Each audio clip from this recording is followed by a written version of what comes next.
మనము నిర్మితమైన రీతి తనకు తెలిసి ఉన్న సంగతి మనము వంటి వారమల్చును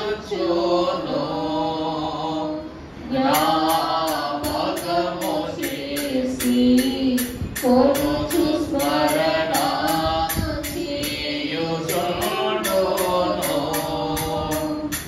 ఆ కారణము చే దేవ సంస్తుతి చేయవే మనసా. దేవుని యొక్క మహా పరిశుద్ధమైన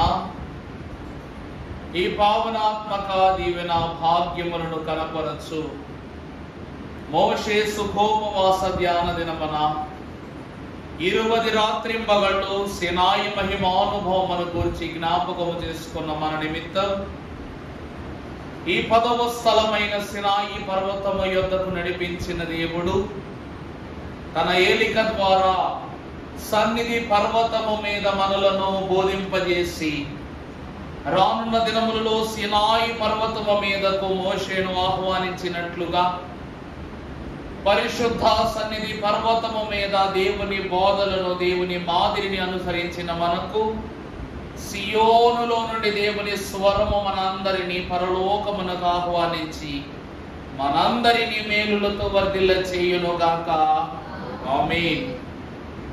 గత దినముల యందు దేవుని వాక్యమును బట్టి దేవుని యొక్క 7 చేతి వ్రాతలను గురించి వాక్యము ద్వారా మనము జ్ఞాపకం చేసుకున్నాం.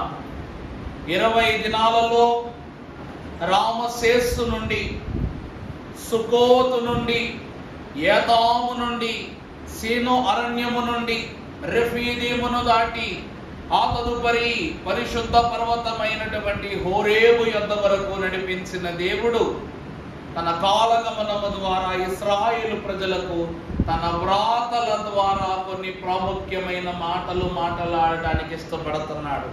అమలారా, దైవజనులు దేవదాసయ్య గారు అన్నారు, వినువారికే వాక్యం చెప్పాలి అన్నారు.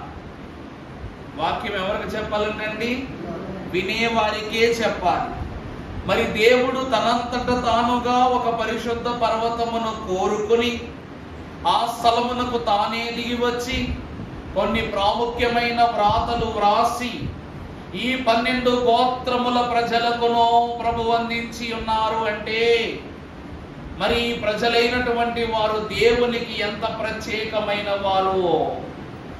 అలాగుననే మరి అలాంటి పరిశుద్ధమైన ఈ యొక్క జనాంగము అనగా 12 గోత్రముల యొక్క జనమును గూర్చి ఆ గోత్రము యొక్క అంతస్తును గురించి మనము తప్పక తెలుసుకోవాలి. ఈరోజు ఇంతమంది ఉన్నాం దేవునిని బట్టి. ఒక మనిషికి లేక ఒక కుటుంబమునకు ఎన్నో మేలు జరుగుతున్నాయనుకో, అప్పుడు మనకు అనిపిస్తుంది వీళ్ళ ప్రార్థనలో ప్రత్యేకత ఏంటబ్బా, దేవుడు వీరితో మాట్లాడటానికి ఎందుకు ఇష్టపడుతున్నాడబ్బా, మా ప్రార్థనలకు వారి ప్రార్థనలకు ఉన్న తేడా ఏమిటబ్బా అనిపిస్తుంది. అవునా కాదా అండి? అవునా కాదా? నిజమే. మరి 12 గోత్రాల యొక్క అంతస్తునే దేవుడు కోరుకోవడానికి గల కారణం ఏమిటంటే ఆ గోత్రములకు తండ్రి అయిన యాకోబు ఇచ్చిన కొన్ని ప్రాముఖ్యమైన దీవెనలు. 12 గోత్రాలకు పితరుడు, దేవుని చేత పిలువబడి, దేవుని చేత పేరు పెట్టబడి, నా వాక్యం గ్రహించండి, తాత ఆస్తి మనవడకే వస్తుంది, కొడుకు రాదు. నిజమా కాదా? అంటే ఇలా ఊపండి, లేకపోతే ఇలా ఊపండమ్మా. తాత ఆస్తులు ఎవరికి ఇస్తారు? మనవడికి ఇస్తారు. అలాగే తాతగారైన అబ్రహాము గారి యొక్క ఆస్తిని దేవుడు మనవడైన యాకోబుకే ఇచ్చారు. దేవుని అబ్రామును అబ్రహాముగా మార్చారు. అవునా కాదా? అబ్రహాము అని పేరు పెట్టింది దేవుడే. ఆ తరువాత యాకోబుకు ఇశ్రాయేలుని పేరు పెట్టింది కూడా. మరి ఇస్సాకుకు ఎవరు పేరు పెట్టారు? ఎవరు పేరు పెట్టారు? తండ్రి అయిన అబ్రహామే పెట్టాడు పేరు. దేవుడు ఎలాగైతే అబ్రహాము గారికి నామకారణము చేసి ఉన్నారో ఆ వారసత్వమే, ఆ అంతస్తే యాకోబు తన యొక్క అంతస్తు ద్వారా తండ్రి చేతనే పేరు పెట్టించుకునే గనుడిగా మార్చబడ్డాడు. దేవుని ప్రియబిడ్డలారా, ఇంత గొప్ప పేరు కలిగిన యాకోబుకు 12 ప్రాముఖ్యమైన లక్షణాలు ఉన్నాయట. ఈ 12 ప్రాముఖ్యమైన లక్షణాలని 12 కుమారులుగా దేవుడిచ్చినప్పుడు ఆ లక్షణాలను స్వాస్యముగా మహాభక్తుడు ఆ బిడ్డలకు పంచిపెట్టాడు. ఒకానొక దినమున యాకోబు వృద్ధాప్యములోనికి వచ్చినప్పుడు తన 12 మంది పిల్లలను పిలిపించి ఒక్కొక్కరికి లెక్క అప్పచెప్తున్నాడట ప్రభు పేరిట. దేవుని వాక్యమును బట్టి చూస్తే ఈ దినమున ఆ కుమారుల యొక్క వృత్తాంతము, దేవుడు 10 ఆజ్ఞలు వీరికే ఇవ్వాలని ఎందుకు ఆశపడుతున్నాడో కూడా మనము తెలుసుకుందాం. నాకు తెలిసినంత వరకు తదుపరి 12 రోజులు కూడా ఈ 12 కుమారుల గురించి తెలుసుకోవడానికి అయిపోతుంది. మొదటిగా యాకోబు యొక్క ప్రథమ సంతానము జ్యేష్ఠుడయ్యున్న రూబేను. వాక్యములో పరిశుద్ధ అంతస్తును సంపాదించుకున్న యాకోబు మొట్టమొదటిగా తన ప్రియ కుమారుడు జ్యేష్ఠుడైన రూబేను గురించి తెలియచేస్తున్నాడు. రూబేను గోత్రము వాక్యము చదువుకున్నట్లయితే ఆదికాండ గ్రంథము 29వ అధ్యాయము 30వ వచనం చదువుకున్నట్లయితే యాకోబు రాహేలును కూడెను, మరియు అతడు లేయా కంటే రాహేలును బహుగా ప్రేమించెను. మరి దేవుడు ఏం చేశాడంట? 7 ఏండ్లు లేయా ద్వేషింపబడుట, ఆమె యొక్క గర్భమును. చాలండి. రూబేను యాకోబు లేయాలకు కలిగిన మొట్టమొదటి సంతానము. దేవుని యొక్క ప్రణాళికను బట్టి ఈ ఇద్దరు భార్యలకు ఒకటే బాధ. ఏమిటంటే యాకోబు ఎవరి మీద ప్రేమ చూపిస్తున్నారో వారికి ఇంకా సంతానం లేదు.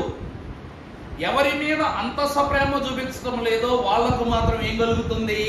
సంతానము కలుగుతుంది. ఈ ప్రియ కుమారుడైనటువంటి జ్యేష్ఠుడిని కనినటువంటి లేయా తన జీవితంలో దేవునికే కృతజ్ఞతాస్తుతులు చెల్లిస్తూ తదుపరి మరొక 3 కుమారులను కూడా ఈమె కలిగినట్లుగా మనము దేవుని వాక్యంలో చూస్తున్నాం. వారెవరు అనగా మొదటి దినవృత్తాంతముల గ్రంథము 5వ అధ్యాయం 3వ వచనం చదువుకున్నట్లయితే ఇశ్రాయేలీలకు జ్యేష్ఠుడుగా పుట్టిన ఈ రూబేనుకు 4 కుమారులు. ఎవరు వాళ్ళు? హనోకు, పల్లు, హెస్రోను, కర్మి. చాలండి. ప్రభునందు దేవుని ప్రియబిడ్డలారా, ఈ కుమారులైన వారందరూ రూబేను యొక్క సంతానం. ఇందాకే వాక్యములో చూశారు కదా, యాకోబు మహాభక్తుడు లేయా కన్నా రాహేలునే ఎక్కువ ప్రేమిస్తున్నాడు. అంతే కదండి, వాక్యాన్ని బట్టి రాహేలునే ఎక్కువ ప్రేమిస్తున్నాడు. ఏ భార్యకు సంతానము లేదో ఆమె పైనే ప్రేమ, ఏ భార్య పైన సంతానం ఉన్నదో, ఏ భార్యకు సంతానం ఉన్నదో ఆమె పైన అంత ప్రేమ చూపించటం లేదు. అప్పుడు ఈరోజు మొదటి కుమారుడు వంశంలో కొడుకు పుట్టాడు అనగానే మనం ఏం చేస్తాం? ఫస్ట్ బర్త్డే తీసేస్తాం. పిల్లోడిని అన్ని రీతులుగా అన్నమాట, బట్టల వంటల్లో కానీ అన్నింటిలో కానీ మొట్టమొదటి స్థానం అంతా పెద్దోడికి ఇచ్చేస్తాం. కాబట్టి ఆ ప్రేమే ఒలగబోయవలసిన యాకోబు ఆమెను పట్టించుకోకపోగా, బిడ్డను పట్టించుకోకపోగా తన కుమారునికి తాను పెట్టిన పేరు రూబేను. అనుమాటకు అర్థము నా కుమారుని చూడుము. రూబేను అనగా ఏమిటండి? నా కుమారుని చూడుము అంటే తండ్రి చూడటం లేదు కనుక పరలోకపు తండ్రికి తన కుమారుని బాధ్యతను అప్పచెప్తూ ఉంది. ఈ రూబేనుకు కలిగిన తదుపరి కుమారులలో జ్యేష్ఠుడు ఎవరనగా దేవుని చేత కొనిపోబడిన హనోకు. ప్రభునందు దేవుని ప్రియబిడ్డలారా, వంశములో ఎవరో చేసిన తప్పును అదే వంశములో ఉన్న కొందరు బిడ్డలు సరిచేయటాన్ని బట్టి ధర్మశాస్త్ర విధులను తండ్రి అనుగ్రహింపజేసి వంశమంతటిని కూడా సరిచేయదలుచుకున్నారు. అర్థమవుతుందా అండి? ఈరోజు తండ్రులు మంచి చేసి పిల్లలు తప్పు చేస్తే తండ్రుల పేరు పోదా? ఆ కాలంలో తండ్రులు తప్పు చేసి పిల్లలు మంచిగా ఉందామనుకున్నా కూడా సమాజం ఒప్పుకోరు. ఒక చిన్న తప్పు జరిగిందనుకో, మీ తాత బుద్ధే వచ్చింది, మీ తాత బుద్ధే వచ్చింది. పోనీ తాతల బాబును మనం బాగోలేమనుకోండి, మీ తాత ఎంత మంచోడు, నువ్వు పేరు సెరగొడుతున్నావు అని మన మీద ఏదో చూసుకున్నా కూడా మన మీదకి ఏమొస్తా ఉంది? నేరాపరాధం జరుగుతూ ఉంది. ఈ రూబేను యొక్క ప్రియకుమారుడైన జ్యేష్ఠుడైనటువంటి హానోకు దుర్దినములలో జనించిన వాడు. అందుకే హానోకును లోకము హర్షించలేదు గనుక దేవుడు తన చే కొనిపోబడ్డాడని వాక్యము సెలవిస్తూ ఉంది. ఈ దినమున ఈ మహాభక్తుడైన యాకోబు జ్యేష్ఠుడైనటువంటి తన కుమారుడైనటువంటి రూబేను, అనగా ఇందాక చదువుకున్న వాక్యాన్ని బట్టి తన కుమారులైన వారందరినీ పిలువనంపి రూబేనును మొట్టమొదట పిలిచి తన వృద్ధాప్యమందు జ్యేష్ఠునికి కొన్ని ప్రాముఖ్యమైన దీవెనలు ఇస్తూ ఉన్నాడు. అలాగని కొన్ని శాపాలను కూడా జ్ఞాపకం చేస్తున్నాడు. అర్థమైందా అండి? ఈరోజు ఆస్తి పిల్లలకు అప్పచెప్పేటప్పుడు వాళ్ళకి అప్పచెప్పడానికంటే ముందు హెచ్చరికలు చెప్తాం మనం. అర్థమైందా అండి నా మాట? ఆస్తి ఉంది కదా ఆనందంగా రాసిచ్చేయం, కానీ ఆస్తి ఎంత కష్టపడి సంపాదించావో చెప్పాలి, దాన్ని ఎలా కాపాడుకోవాలో చెప్పాలి, దానిపైన నీ బాధ్యత ఎలా ఉండాలో చెప్పాలి, అది కాలగమనములో నీకు ఎలాంటి పరిస్థితి తెచ్చిపెడుతుందో చెప్పాలి. అన్ని విషయాలలోనూ నీ బాధ్యతను నీ బిడ్డకు అప్పగిస్తున్నావు గనక ఆ గౌరవాన్ని, ఆ అంతస్తును నిలబెట్టే రీతిలో బిడ్డను ఏం చేయాలంట? హెచ్చరించాలి. ఈ దినమున యాకోబు మహాభక్తుడు అందరికంటే పెద్దవాడైన జ్యేష్ఠుడైన రూబేనును పిలిచి దీవెనలతో పాటు హెచ్చరికలు, తనలో ఉన్న లోపములను కూడా తెలియజేయుట మనం వాక్యము ద్వారా చూడగలం. ఒక మాట మనం పరిశుద్ధ లేఖన భాగం ద్వారా చూస్తే, యాకోబు మహాభక్తుడు రూబేనును పిలిచి తన చిన్నతనములో తాను చేసినటువంటి ఘోరాపరాధమైనటువంటి పని ఏమిటనగా తన యొక్క చెప్పండి చెప్పండమ్మా ఎప్పుడైతే తన యొక్క జీవితములో ఒక ప్రాముఖ్యమైన అంతస్తును మనము సంపాదించుకోవాల్సిన సమయంలో కోల్పోతామో ఆ పనే చేశాడు. అదే వ్యభిచరించుట. ఏం చేశాడటండి? వ్యభిచరించుట. దేవుని ప్రియబిడ్డలారా, దేవుడు 10 ఆజ్ఞలను క్లుప్తంగా ఎందుకు చెప్తున్నాడు అంటే, వ్యభిచరించుట అనే క్రమము 10 ఆజ్ఞలలో ఒక ఆజ్ఞ అయి ఉన్నది. ఆ పనిని ఎవరు చేశారట? రూబేను చేశాడు. వాక్యము చూద్దాం. ఆదికాండము 35వ అధ్యాయము 16వ వచనము మనము చదువుకున్నప్పుడు, ఎఫ్రాతాకు వెళ్ళు మార్గములో అమ్మా మరి కొంత దూరము ఉన్నప్పుడు రాహేలు ప్రసవించుచు ప్రసవ వేదనతో తాను ప్రయాసపడెను.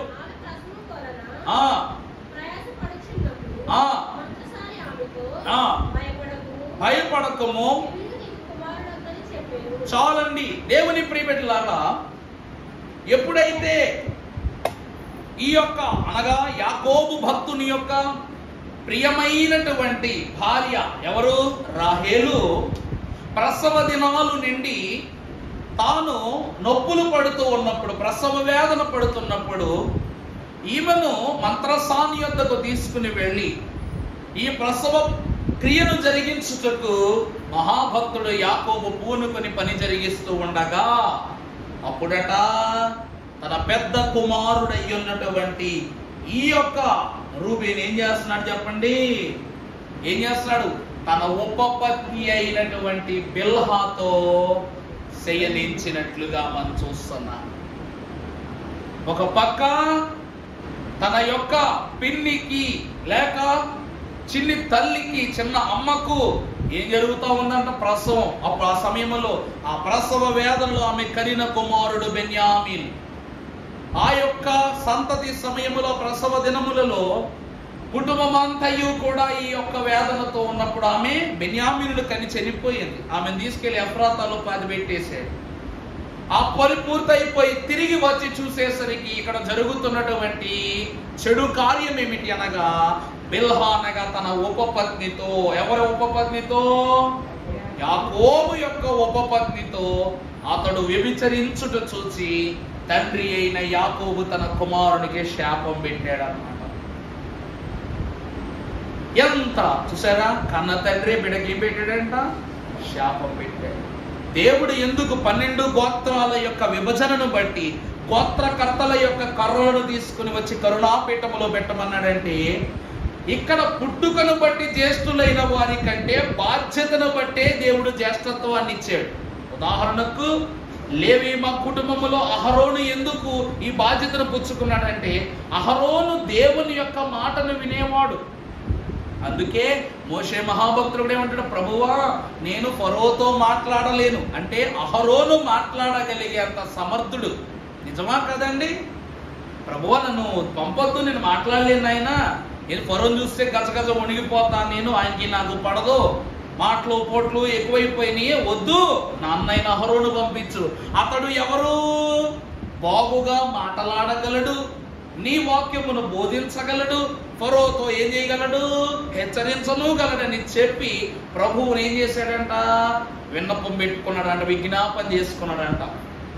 అప్పుడు ప్రభు అంటున్నారు, నువ్వు మాట్లాడు, నీకేమైనా మాటలో కానీ అతని దగ్గర నిలబడటంలో కానీ బలహీనతో శోధన కలిగితే అందుకే నీ అన్నయ్య అహరోను నేను నీకు ఇచ్చి తోడు పంపిస్తున్నానని ప్రభు అన్నారు.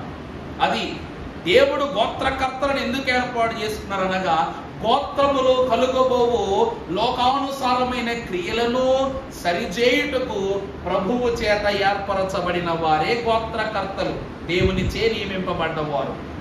అందుకే ఆనాటి నుండి బాధ్యతను బట్టి దేవుని చిత్తాన్ని బట్టి నడిచిన వారికే జ్యేష్ఠత్వం వెళ్ళింది. యాకోబు ఏశావులకు కూడా దేవుడు జ్యేష్ఠత్వాన్ని ఎందుకు ఇచ్చాడు అయ్యా అంటే, యాకోబుకి ఎందుకు ఇచ్చాడంటే, ఏశావు భోజనం కోసం జ్యేష్ఠత్వాన్ని వదులుకున్న దౌర్భాగ్యుడు దేవుని అంతస్తును సంపాదించడానికి ఏ మార్గమైనా సరైన మార్గమే అనుకుని బ్రతికిన వాడు యాకోబు. అందుకే దేవుడు తన శక్తి కన్నా, ఏశావు శక్తి కన్నా యాకోబు ఆసక్తిని ప్రేమించాడు. అర్థమైందండి? ఏశావు చాలా బలవంతుడు, వేట చేసుకుని వేట తీసుకొచ్చి తండ్రికి వండి పెట్టగలిగేంత గొప్ప సమర్థుడు. కానీ అతను ఏమనుకున్నాడంట, నా శక్తి ముందు ఎవరు నిలబడరు, నా జ్యేష్ఠత్వాన్ని ఎవరు తీసుకుపోరన్నారు. తన శక్తి కన్నా యాకోబు ఆ శక్తిని చూశాడు కాబట్టి దేవుడు జ్యేష్ఠత్వాన్ని తన కుమారుడు తన తమ్మునికి ఇచ్చేశాడు.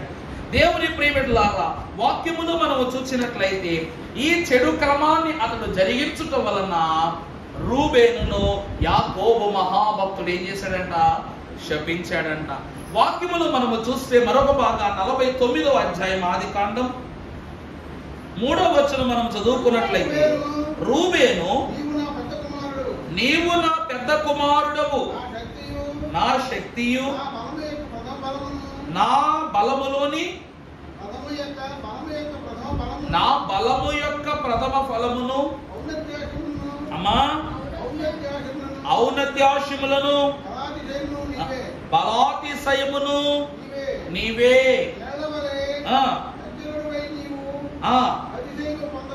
అతిశయమును పొందవు. నీ తండ్రి మంచము మీద ఎక్కి తిని దాన్ని నువ్వేం చేసావు? అవునా? నీకున్న ఒకే ఒక గర్వం ఏమిటిరా అంటే, నేను పెద్దవాడిని, నేనేం చేసినా చెల్లుద్ది, మా తండ్రికైనా నేనే డిక్టేట్ చేయగలిగేటువంటి వాడిని, నా మాట కడ్డు లేదు, నేను చెడు చేసినా ఊ అనాల్సిందే, మంచి చేసినా ఊ అనాల్సిందే అనంత అధికార గర్వము నీకు వచ్చేసింది. ఆ గర్వముతో నీ తండ్రి మాటను ధిక్కరించడమే కాక, దేవుని మాటని ధిక్కరించడమే కాక, నీ తండ్రి యొక్క అహంకారముతో నీ తండ్రి యొక్క మంచము నువ్వేం చేశావు? పవిత్రం చేశావు. అందుకే నేనేం చేస్తున్నా? శపిస్తున్నా. అదే మాట మొదటి దినవృత్తాంతముల గ్రంథం 5వ అధ్యాయం ప్రారంభంలో కూడా ప్రభు రాస్తున్నారు. నా చదువు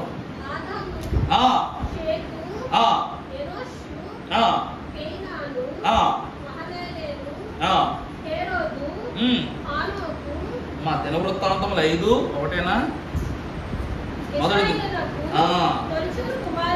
ఇశ్రాయేలీయులకు తొలిచూరు కుమారుడైన కుమారుల యొక్క వివరము గాని తన తండ్రి పరుపును తాను అంటుపరచినందున యోసేపు కుమారులకు ఇయ్యబడెను. అర్థమవుతుందండి. అనగా రెండవ భార్య అయినటువంటి రాహేలుకు మొదటి సంతానముగా ఉన్న యోసేపు ఆమె యొక్క గర్భమును పుట్టిన మొదటి కుమారుడు, ఆమెకు జ్యేష్ఠుడు. అందువలన చూసారా, దైవజనుడు దేవదాసయ్య గారు అన్నారు, జ్యేష్ఠత్వము శ్రేష్ఠునికే ఇవ్వబడద్దట. జ్యేష్ఠత్వం ఎవరికి ఇవ్వబడద్దండి? శ్రేష్ఠుడికి ఇవ్వబడద్దట. రూబేను యొక్క స్వాతంత్రము, అధికారము, బలము, సౌమ్యత, అనుగుణ్యత అన్నీ కూడా తన యొక్క తమ్ముడై ఉన్న అలాగుననే తన యొక్క చిన్నమ్మ యొక్క కుమారుడు, పెద్ద కుమారుడై ఉన్న యోసేపునకు ఆ జ్యేష్ఠత్వం వెళ్ళిపోయింది. కారణం ఏమిటి చెప్పండి? తన తండ్రి యొక్క పరుపును అపవిత్రం చేయటం వలన. ఒక్కసారి తప్పు అనేది జరిగిందనుకోండి, అక్కడతో ఆగదు. పాపం అనేటువంటిది ప్రేరేపణ జరిగిందంటే దాంతోటితో ఆగదు. అలాగే తప్పులు ఎలాగైతే ఆగవో, తప్పుల ద్వారా వచ్చేటువంటి తెప్పలు కూడా ఆగవు. వాక్యమును గాక పరిశుద్ధ లేఖన భాగమును మనం చూస్తే ఒక సర్వే ప్రకారంగా దైవజనులు పుస్తకాన్ని బట్టి రాసిన మాట, ఐగుప్తు నుండి కానానుకు జరిగిన ప్రయాణములో రూబేను వంశము వారు 46,000 మంది ఆరంభమయ్యారట. అర్థమైందండి? ఆరంభమయ్యారట. కానీ ఐగుప్తు కాలములో వారి యొక్క ప్రయాణములో వారు ఎంతమంది అయిపోయారంట? 43,730 మంది అయ్యారంట. ప్రారంభం ఎంతమంది అండి? 46,500 మంది ప్రారంభమైతే, ఒక్క గోత్రము నుండి చెప్తున్నాను, వారిలో నుండి తగ్గిపోగా 43,700 మంది, 730 మంది వారు తగ్గిపోయారట. కారణం ఏమిటో తెలుసా? తండ్రి చేయించిన శాపమును బట్టి ఎంతమంది శాపమునకు గురైన వారుగా కనబడుతున్నారు. తప్పు ఎలాగైతే ఆగలేదు, శాపము కూడా అలాగునే తరాల మీదకు వచ్చిన శాపము. దేవుని వాక్యమును బట్టి చూస్తే దేవుడు మోషే మహాభక్తుని ద్వారా, దేవుని అంతస్తు ద్వారా ఆనాటి భక్తుడైన యాకోబు మాత్రమే వీళ్ళని శపించలేదని చెప్పాను కదా. తప్పు ఒక చోట మొదలైతే ఒక చోట ఆగదు. ఇంటికే నచ్చలేనోడు ఊరికే నచ్చుతాడు. అమ్మా నాన్నలకే నచ్చకపోతే చుట్టాలు ఎందుకు చేరదీస్తారండి? నిజమా కాదా? ఇప్పుడు ఆ యొక్క చెడు తంత్రములు వారిలో చేరిపోవటాన్ని బట్టి ఐగుప్తు నుండి ప్రయాణమైనటువంటి ఇశ్రాయేలు ప్రజల యొక్క అంతస్తులో ఉన్న ఈ తొలి గోత్రము దేవునికి వ్యతిరేకముగా ఉండటాన్ని బట్టి మోషే వల్ల కూడా శాపం పొందుకున్నారంట. అంటే మోషే కూడా వీళ్ళని ఏం చేశాడు? శపించాడండి. ఏమని శపించాడంటే వాక్యములో చూద్దాం. సంఖ్యాకాండము 13వ అధ్యాయము 14వ వచనం చదువుకున్నట్లయితే, సంఖ్యాకాండం 13:14.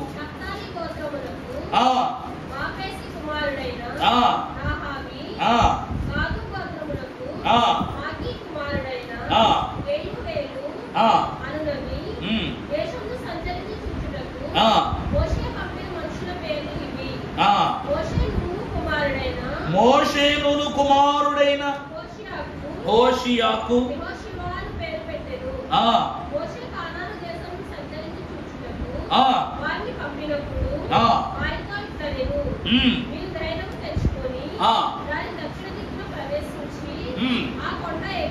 ఆ కొండ ఎక్కి ఆ దేశము ఎట్టిదో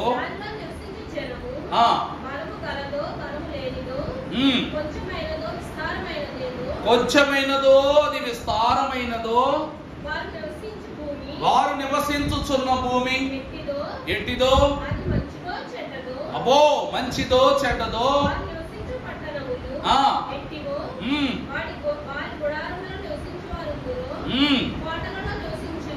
అమ్మో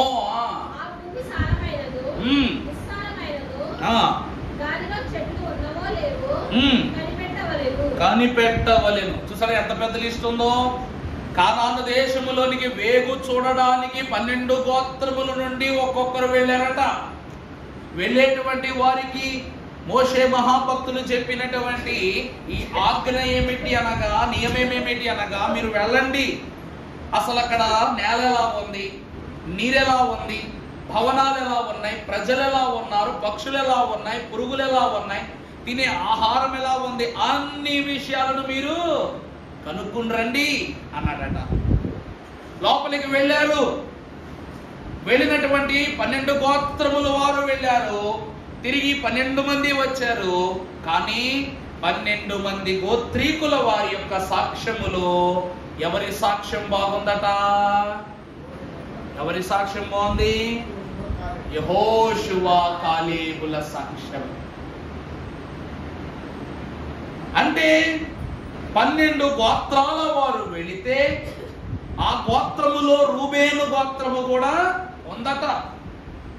వారు ఏ సాక్ష్యము తీసుకుని వచ్చారు దేవుని దేశాన్ని గురించి అనగా, అబద్ధ సాక్ష్యాన్ని తీసుకుని వచ్చారు. నువ్వు చూసిందే చెప్పాలి, వినది కాదు. వాక్యం ఏమంటుంది తెలుసా అండి? నువ్వు చూసిందే చెప్పాలి, విన్నది కాదు. అక్కడ వాళ్ళు చూశారు కానీ సాక్ష్యం ఏం చెప్తున్నారంట? అబద్ధ సాక్ష్యం చెప్తున్నారు. నిన్నటి దినాన మన వాక్యంలో చదువుకున్నాం, దేని మీదను ఎవరి మీదను అబద్ధ సాక్ష్యమును నువ్వు పలకరాదు. మరి దేవుని దేశం మీదే అబద్ధ సాక్ష్యం పలిగితే మోషే ఎందుకు ఊరుకుంటాడు? మిగిలిన యెహోషువ కాలేబులు ఒక గెడకర్రను వారి యొక్క భుజమునకు అటు ఇటు దాని వారి భుజముల మీద మోపుకొని ఒక పెద్ద ద్రాక్ష గుత్తు తీసుకొచ్చారంట. అది ఎంత బరువు ఉందంటే 2 మనుష్యులు కూడా చేతితో మోసుకుని రాలేనంత బరువు. ఎంతో రుచికరమైనది, ఎంతో తీయనైనది, ఎంతో మృదువైనది అయినటువంటి దేవుని ఆహారాన్ని ఆనవాలుగా తీసుకొచ్చారు ఆ దేశంలో. వీరు సాక్షులయ్యారు, మిగిలిన గోత్రాలన్నీ అబద్ధ సాక్షులయ్యారు. తప్పా కాదా? తప్పా కాదు చెప్పండి? అబద్ధ సాక్ష్యాన్ని దేవుని దేశములో మేలులను సైతము, అదే దేశం పాలు తేనెలు ప్రవహించు ఆ దేశము యొక్క ఔన్నత్యాన్ని చెడుగా చెప్పారు గనక మోషే శపించాడంట. అందుకే ఆ దేశములోనికి రూబేను వంశములో ఎందరో ప్రవేశించలేకపోయారు. ఇందాక ఒక లెక్క చెప్పాను, గుర్తుందా మీకు? మొదట ఎంతమంది వచ్చారంట ఐగుప్తు ప్రజలైనటువంటి వారు? 46,500 మంది వచ్చారంట ప్రయాణంలో. అందులో వెళ్ళింది ఎంతమంది? 43,730 మంది వెళ్ళారంట. అంటే వేలాది సంఖ్యలో ఎంతో సైన్యమును కోల్పోయారు. నా మాట అర్థమవుతుందా అండి? అంతమంది వస్తే అందులో ఎంతమంది చచ్చిపోయారు చూడండి. సుమారుగా 43,730 మంది చచ్చిపోయారు అంతమందిలో. అంటే ఎంతమంది వెళ్ళారంట చూసుకోండి. 46, 43, 4, 5, 6, 730 లోంచి 500 తీసేయండి. ఎంత? 230. అంటే 3,230 మంది ఒక గోత్రములోంచి లోపలికి వెళ్ళారు. నా మాట అర్థమైందా అండి? లెక్క ఏమిటంటే 46,500 మంది ఐగుప్తు నుండి కానాను గుమ్మం దగ్గరికి వచ్చి నిలబడ్డారు కదా. నిలబడ్డ వీళ్ళు ఎప్పుడైతే లోపలికి వెళ్ళి అబద్ధ సాక్ష్యాన్ని దేవునిని బయట తీసుకొచ్చారో, ఆ అబద్ధ సాక్ష్యాన్ని విశ్వసించిన వారందరిలో ఎంతమంది చచ్చిపోయారంట? 43,730 మంది చనిపోగా 3,230 మంది లోపలికి వెళ్ళారంట. చూసారా ఎంత తేడా వచ్చేసిందో? సగానికి సగం కాదు, మొత్తం 10వ వంతో 5వ వంతో లోపలికి వెళ్ళారు. ఒక అబద్ధం వలన. అబద్ధ సాక్ష్యం పలకొద్దని దేవుడు ఎందుకు అంటున్నాడంటే అది అక్కడితో ఆగదు. పెద్దోళ్ళు అంటారు 100 అబద్ధాలైనా ఆడు ఏం చేయాలంట? మరి కాపురం చేస్తే ఎలా చేస్తారు? పెళ్ళైతే చేసేస్తారు, మరి కాపురం ఎలా చేస్తారు? ఈ అబద్ధాలు పూడుస్తూ చేస్తారా కాపరాలు? వాక్యం ఏమో అబద్ధాలు ఆడద్దంటది, లోకం ఏమంటదంట 100 1000. ఎన్ని అబద్ధాలండి? 100 అబద్ధాలైనా బతికించారు. 1000 అంటారేమో అనుకున్నా. పెళ్లి బాగానే చేసేస్తాం, అది ఎలాగండి, ఇది ఎలాగండి, అది అలాగండి. కానీ చివరికి వారి కాపురము మనము చెప్పిన అబద్ధము ద్వారానే వారి కాపురము నిలబడలేకపోగా, వారి వివాహం నిలబడలేకపోగా ఆ భారములో మనకు భాగం ఉండదా? వారి జీవితంలో పొందుకున్న ఈ శోధనను బట్టి మనకు భారం ఉండదు చెప్పండి?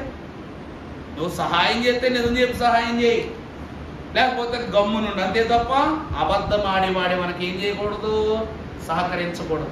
ఒకడు తీసుకొచ్చిన అబద్ధ సాక్ష్యాన్ని ఎంతమంది ప్రోత్సహించారు కాబట్టి ఎంతమంది మృతి చెందారో చూస్తారు. అందులో పిల్లలు లేరా, పెద్దోళ్ళు లేరా, ముసలి వాళ్ళు లేరా, యవనస్తులు లేరా? రూబేలు గోత్రము చేసిన ఒక్క పని, చెడు పని, ఆనాడు తండ్రి ఏం చేశాడు? శాపం ఇచ్చాడు. ఆ శాపాన్ని తొలగించుకునే ప్రయత్నముగా దేవుడు వాగ్దాన దేశాన్ని ఇస్తే ఆ దేశమును కూడా వారు ఎలా చూశారంట? సరిగా గమనించక అబద్ధ సాక్ష్యముతో దేవునికి దూరం అయిపోయారు. అది మొదటి శాపము. రెండవదిగా మీరు చూసినట్లయితే సంఖ్యాకాండం 16వ అధ్యాయము ప్రారంభం నుండి చదువమ్మా.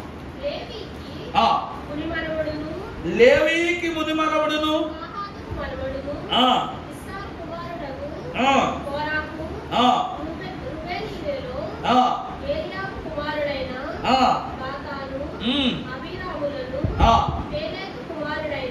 ఏలేతు కుమారుడైన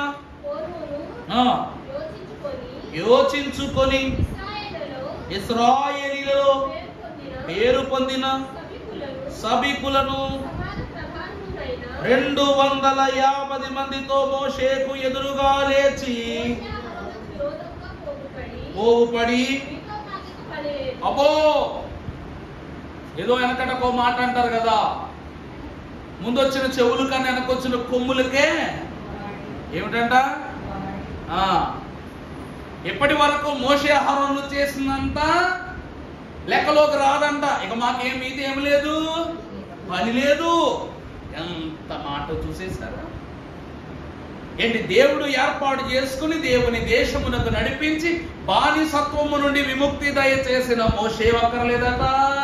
వీరి పాప భారాన్ని, శాప భారాన్ని, నైజ భారాన్ని, లోక భారాన్ని ఈ యొక్క శరీరము మీద మోస్తూ ప్రాణమునకు తెగించి చేస్తున్న యాజకత్వ పురుషుడై ఉన్న అహరోను వంశము అక్కర్లేదట. అక్కర్లేకపోగా ఒక సభ ఏర్పాటు చేసుకుని కొంతమంది మనుషులను పోగు చేసుకుని వీళ్ళందరూ మోషే అహరోను దగ్గరికి వెళ్ళి అంటున్నారు, ఇక నుండి మీ ఇద్దరితో మాకేం లేదు, పని లేదు. చదువు కంటిన్యూ చేయండి. ఈ సర్వ సమాజములోని అబ్బో చూసారా ఏమంటున్నారు? ఇప్పటి వరకు సినాయి పర్వతము మీదకు పిలిచినందుకు నువ్వు పరిశుద్ధుడవు, దేవుని ప్రత్యక్ష గుడారములోనికి వెళ్ళి దేవునికి మహిమ కార్యములు సలుపుచున్న అహరోను పరిశుద్ధుడు, కానీ మేము పరిశుద్ధులు కాబట్టే ఇక్కడ దాకా వచ్చాం, లేకపోతే ఎవరు మమ్మల్ని ఆపగలరు అని ఏమన్నారంట? ఇక్కడ ఉన్న ప్రతి ఒక్కడు చేస్తున్నదే దేవునికి వ్యతిరేకమైన పని సమర్థించుకుంటున్నారంట. దేవుని విషయములోని వ్యతిరేకమైపోయి ఏం చేస్తున్నారంటే చేసిన తప్పును సమర్థించుకుంటున్నారు. తప్పు మీద తప్పు. తర్వాత యెహోవా వారి మధ్య ఉన్నాడు.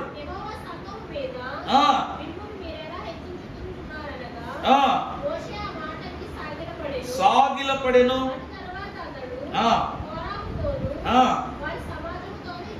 వారి సమాజముతోను ఇట్లనెను,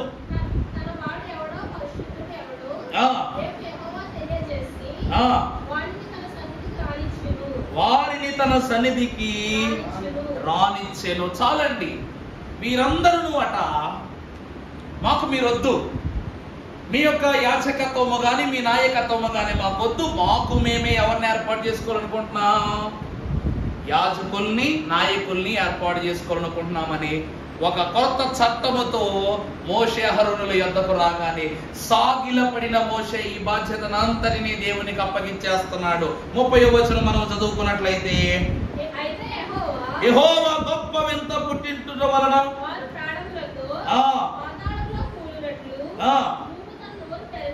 భూమి నోరు తెరచి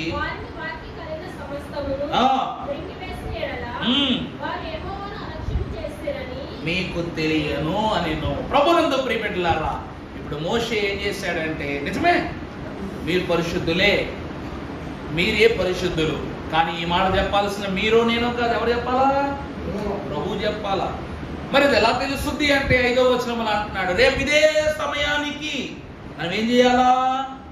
కోరాహును చదువు, 5వ వచనం చదువమ్మా. తన వాడు ఎవడో పరిశుద్ధుడు ఎవడో రేపు యెహోవా తెలియజేసి రానిచ్చును. చూసారా, మీరు కాదు నేను కాదు, దేవుడు ఏర్పరచుకున్న వాళ్ళు ఎవరో చెప్పే దేవుడే చెప్తాడు. ఈరోజు మనుషులందరికీ ఒకటి అన్నది అనమాట, నేను బాగున్నా, వాడు బాగుపడరా, వాడు బాగుపడరా, వాడు బాగుపడరా అంటాం. వాడు బాగుపడతాడో లేదో బాగుపడేవాడు, బాగు చేసే దేవుడు చూసుకుంటారు. మనుషులము ముందు మనం ఏం చేయాలి? బాగుపడాలి.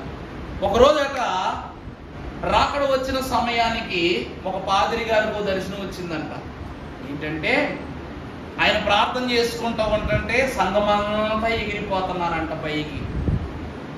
పాస్టర్మ గారు కూడా వెళ్ళిపోతున్నారంట, పాస్టర్మ గారి పిల్లలు వెళ్ళిపోతున్నారంట, సంఘమైన వాళ్ళు వెళ్ళిపోతున్నారంట, చిన్నపిల్లలందరూ వెళ్ళిపోతున్నారు. వెళ్ళిపోతుంటే ఆనందపడిపోతున్నాడంట పాస్టర్ గారు.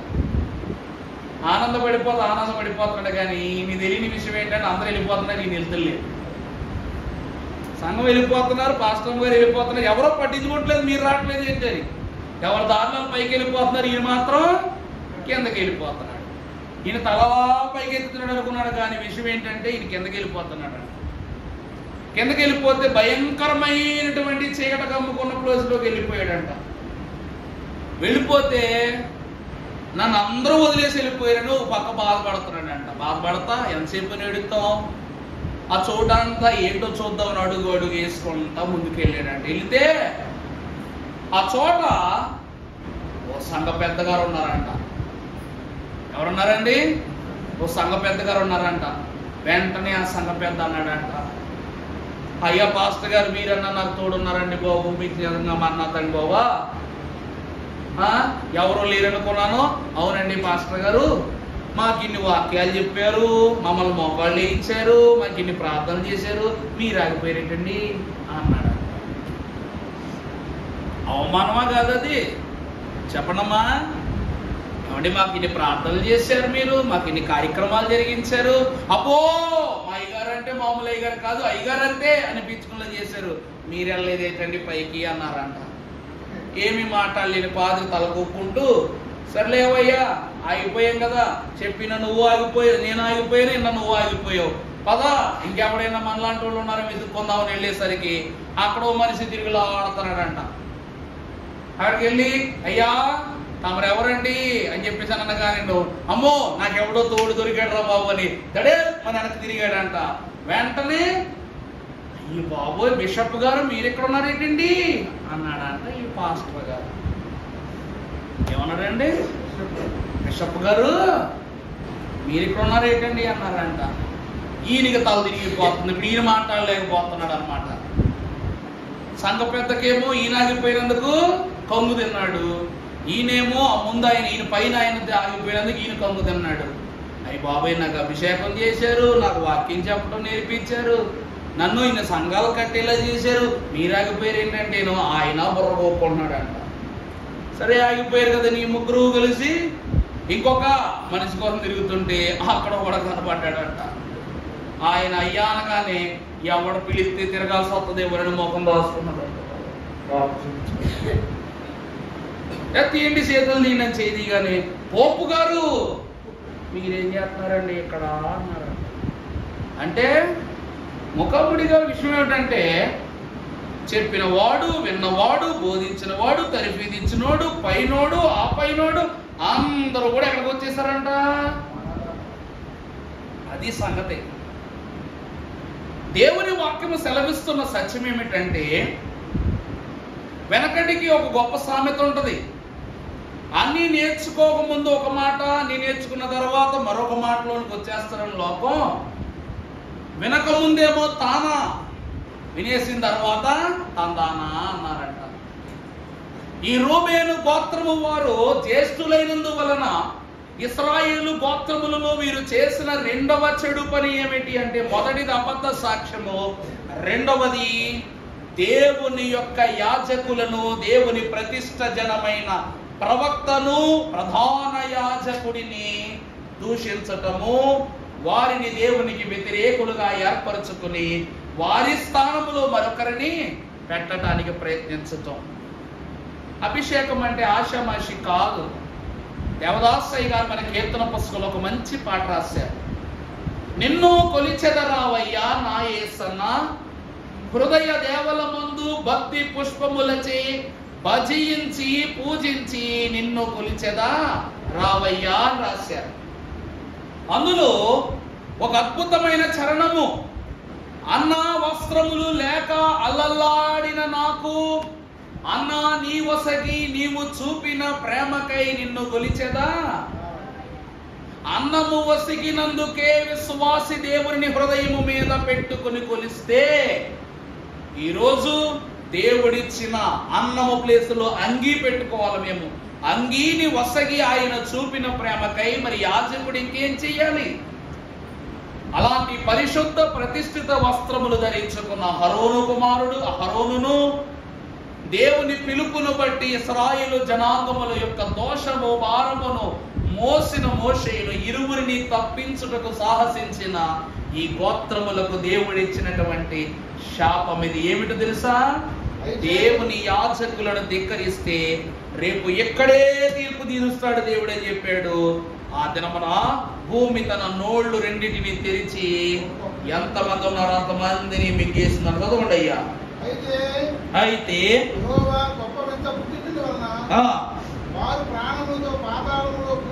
కూలునట్లు వారికి కలిగిన సమస్తమును మృంగి మీకు తెలియను. అతడు ఆ మాటలన్నీ చెప్పి చాలించిన గాని భూమి తన నోరును తెరచి వారిని వారి కుటుంబములను కోరాహు సంబంధులందరినీ వారు సమస్త సంపాద్యమును చూసారా? ఈ కోరాహు ఎవరు చెప్పండి?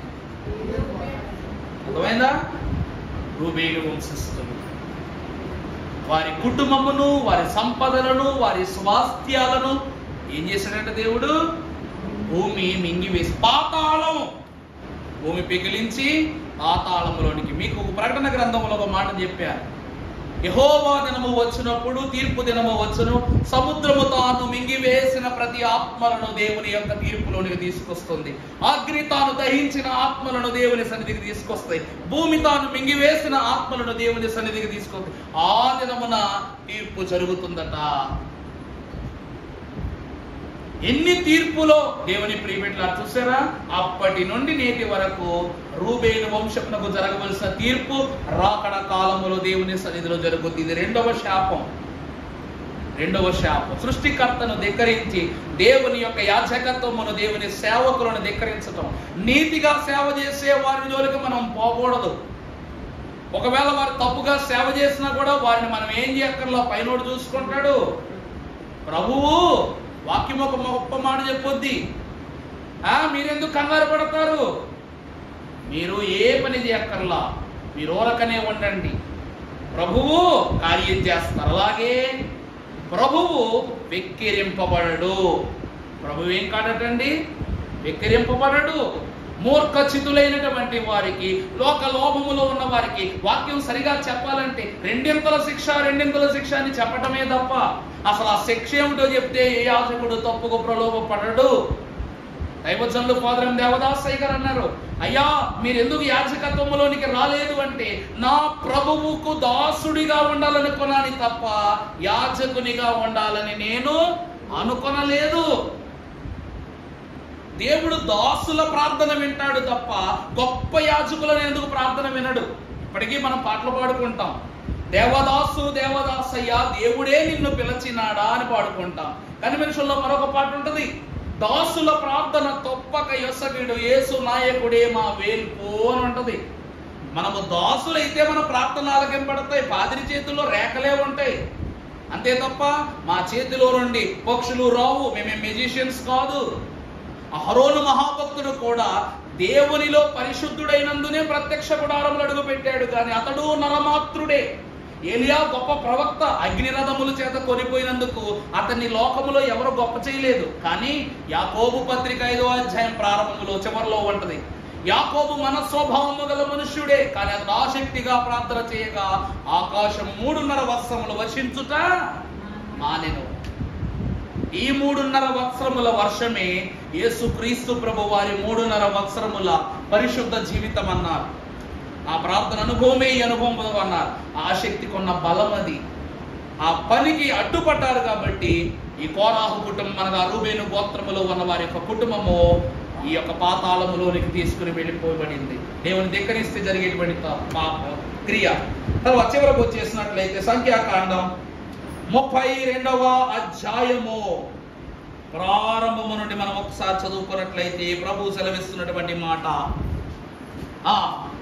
రూబేనీయులకును గాదీయులకును అతి విస్తారమైన మందలుండెను గనుక యాజేరు ప్రదేశమును అలాగుననే గిలాదు ప్రదేశమును మందలకు తగిన స్థలమని తెలుసుకొని వారు వచ్చి మోషేను యాజకుడకు ఎలియాజరును సమాజ ప్రధానులతో అతారోతు దీబోను యాజేరు నిమ్రా హెష్బోను ఎలాలి షెబాము నెబో బెయోను అను స్థలములు అనగా ఇశ్రాయేలీల సమాజము ఎదుట యెహోవా జయించిన దేశము మందలకు తగిన ప్రదేశము ఈ సేవకులమైన మాకు మందలు కలవు. కాబట్టి మా ఎడల నీకు కటాక్షము కలిగిన ఎడల మమ్మను యోర్దాను అద్దరికి దాటింపక నీ దాసులమైన మాకు ఈ దేశమును స్వాస్యముగా ఇవ్వు. ప్రభునందు దేవుని ప్రియబిడ్డలారా, ఈ యొక్క రూబేనీయులైనటువంటి వారు మహాభక్తుడైనటువంటి యెహోషువ నాయకత్వములో, మోషే మహాభక్తుని యొక్క నాయకత్వములో యుద్ధాలు జరుగుతున్న కాలములో అందరినీ దేవుడు సమబలముతో ఆశీర్వదించినప్పుడు మోషే మహాభక్తుని దగ్గరికి వెళ్ళిపోయి ఒక మాట అడిగారంట, యుద్ధానికి భయమేసి. అంతే కదండి. ఇప్పుడు ఈ యుద్ధం వీళ్ళు గెలవాలంటే యోర్దాను అవతలకు వెళ్ళాలి, యోర్దాను నదికి అవతలకు వెళ్ళాలి, జయించాలి. అక్కడే మనం ఏర్పాటు చేసుకోవాలి. ఈ రూబేనీయుల యొక్క చెడు ఆలోచన ఎలా ఉందంటే, ఈ యోర్దాను యువతల పశువులు మెయ్యటానికి మంచి పచ్చిక ఉన్నది, పశువులు తినడానికి మంచి పచ్చిక ఉంది. మీరు గుడారాలు వేసుకుని లేక అన్ని ఏర్పాటు చేసుకోవడానికి మంచి గాలితోనూ మంచి పరికరాలతోనూ ఉపయోగకరమైన ఎన్నో వస్తువులతో మీరు సమృద్ధిగా ఉండటానికి ఆ స్థలం చాలా బాగుందంట. అందుకు ఏమని అడుగుతున్నారు, మేము ఇక్కడే ఉంటాము, మేము ఎక్కడ ఉంటాం, ఇక్కడే ఉంటాం, వాళ్ళని తీసుకుని వెళ్ళిపో అంటే. మేము యుద్ధానికి రామన్న విషయాన్ని ఎలా చెప్తున్నారు చూసారా. వాళ్ళు ఎలాగైనా తీసుకుని వెళ్ళు, వాళ్ళు ఏమైపోయినా పర్వాలేదు, మేము మాత్రం ఎక్కడ ఉంటాం, ఎక్కడే ఉంటాం అని చెప్తున్నారంట. తర్వాత మనం చూసినట్లయితే 21వ వచనం చదువుకున్నట్లయితే, యెహోవా సన్నిధిని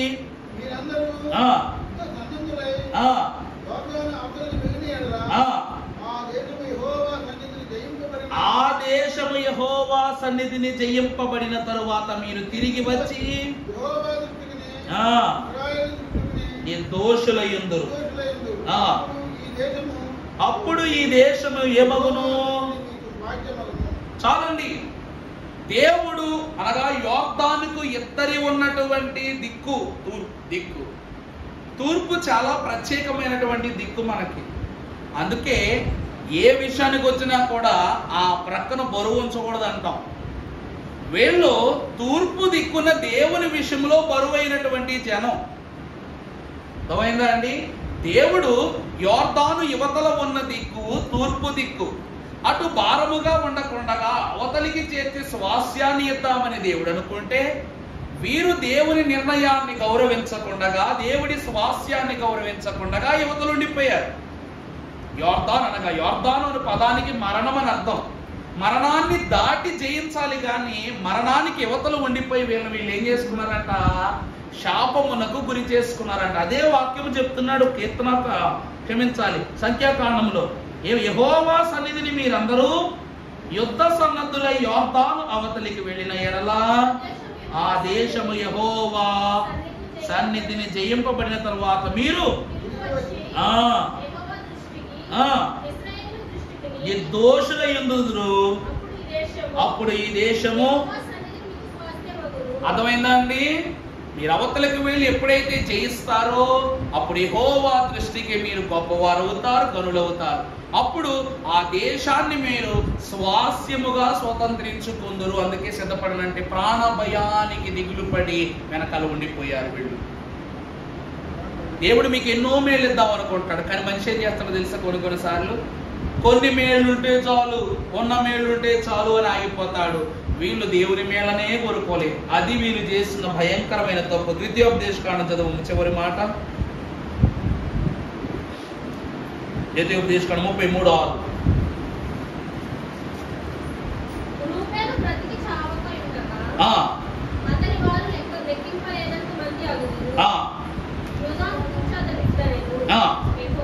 యెహోవా యోధా యొక్క మనవిని విని యోధా బహుబలమును విరోధముగా. చాలండి. వీళ్ళు దేవునిని కాదని ఏ చోటైతే కోరుకున్నారో, వీళ్ళు ఏమని కోరుకున్నారు? మాకు ఇక్కడ మంచి పచ్చిక దొరుకుద్ది, మంచి ఆహారం దొరుకుద్ది, గుడారాలు కానీ ఏర్పాట్లు కానీ చేసుకోవడం అన్నీ బాగానే ఉన్నాయి అనే కదా ఇక్కడ ఉన్నారు. ఎప్పుడు దేవుని దాటి మీరు నిలబడలేకపోయారో, దేవుని యొక్క అంతస్తును మీరు కోల్పోయారో, అప్పుడు వీరికి దేవుడు చేసిన పెద్ద శిక్ష ఏంటో తెలుసా అండి?